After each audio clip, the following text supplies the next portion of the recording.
విద్య చిన్నారులకు తల్లిదండ్రులిచ్చే అతిపెద్ద ఆస్తి అని ముఖ్యమంత్రి చంద్రబాబు నాయుడు అన్నారు. రాష్ట్ర వ్యాప్తంగా జరుగుతున్న పేరెంట్స్ టీచర్స్ మెగా సమావేశాల్లో భాగంగా బాపట్ల పురపాలక ఉన్నత పాఠశాలలో జరిగిన కార్యక్రమంలో ముఖ్యమంత్రి మంత్రి లోకేష్ కలిసి పాల్గొన్నారు. ముఖ్యమంత్రి విద్యార్థులతో మాట్లాడి స్కూల్లో విద్యా బోధన ఇతర సౌకర్యాలు ఎలా ఉన్నాయని అడిగి తెలుసుకున్నారు. అనంతరం తల్లిదండ్రులతో ముచ్చటించారు.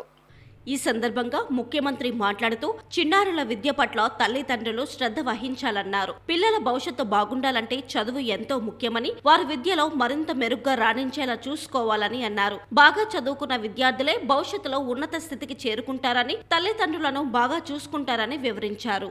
తరువాత ముఖ్యమంత్రి మంత్రి లోకేష్ విద్యార్థులతో కలిసి భోజనం చేశారు. వాళ్ళు పెద్దయి బాగా ప్రయోజకులైతే మిమ్మల్ని సరిగా చూసుకోవడమే కాకుండా వాళ్ళ జీవితాలు బాగుపడతాయి. వాళ్ళ కోసం మీరు కష్టపడుతున్నారు. అలాంటప్పుడు ఆ పిల్లల చదువు ఎట్లుంది?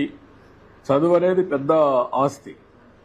నాలెడ్జ్ ఎకానమీలో పిల్లలకు చదువు అనేది చాలా గొప్ప ఆస్తి. అది దాన్ని ఎంత పెంచితే అంత ఉపయోగపడుతుంది. మీకు దేశం అభివృద్ధి అవుతుంది, ఆదాయాలు పెరుగుతాయి.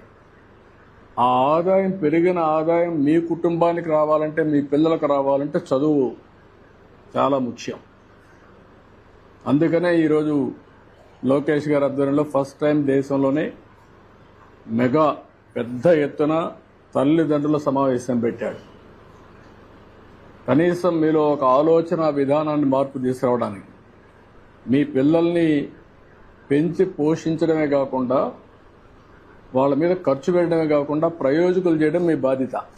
ఆ ప్రయోజకులు చేయాలంటే బాగా చదివించాలి.